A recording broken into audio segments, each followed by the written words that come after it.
கிரகங்களும் ஏழை பணக்காரன் ஆகின்றன. எப்படி என்பதைப் பார்ப்போம்.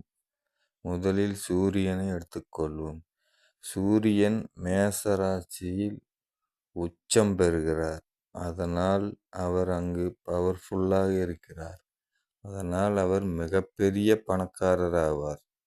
எப்படி என்றால், சூரியன் மேசத்தில் உச்சமாக இருக்கும்பொழுது சில லட்சம் கோடிகளுக்கு அதிபதியாக மிகப்பெரிய பணக்காரர் என்று சொல்லலாம்.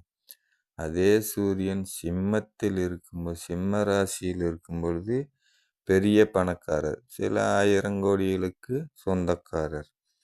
அதே சூரியன் துலாம் ராசியில் இருக்கும் பொழுது ஏழையாகி விடுவார். பிச்சைக்காரர், ஏழை, அன்னாடங்காட்சி, அந்த மாதிரி சூழ்நிலையில் சூரியன் இருப்பார். அடுத்து சந்திரன். சந்திரன் ரிஷப ராசியில் இருக்கும்போது மிகப்பெரிய பணக்காரர், விவிஐபி என்று கூட சொல்லலாம். அதே கடகத்தில் இருக்கும்போது பெரிய பணக்காரர். அதே விருச்சிகத்தில் சந்திரன் இருக்கும் பொழுது ஏழையாகி விடுவார், அன்னாடங்காட்சி. அடுத்து செவ்வாயை பார்ப்போம். செவ்வாய் மகரத்தில் இருக்கும் பொழுது மிகப்பெரிய பணக்காரர். மேசம் விருச்சிகத்தில் இருக்கும்போது பெரிய பணக்காரர். கடகத்தில் இருக்கும் பொழுது ஏழை. அதே குரு கடகத்தில் இருக்கும் பொழுது மிகப்பெரிய பணக்காரர். தனுசு மீனத்தில் இருக்கும் பொழுது பெரிய பணக்காரர். அதே மகரத்தில் இருக்கும் பொழுது அவர் ஏழை. அடுத்து சனி.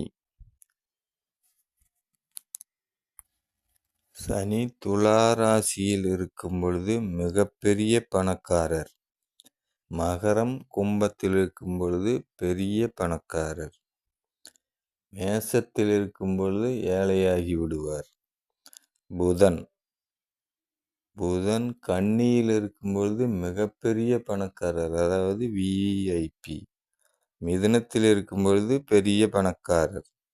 மீனத்தில் இருக்கும் பொழுது அவர் ஏழையாகி விடுவார். அடுத்து சுக்கிரன்.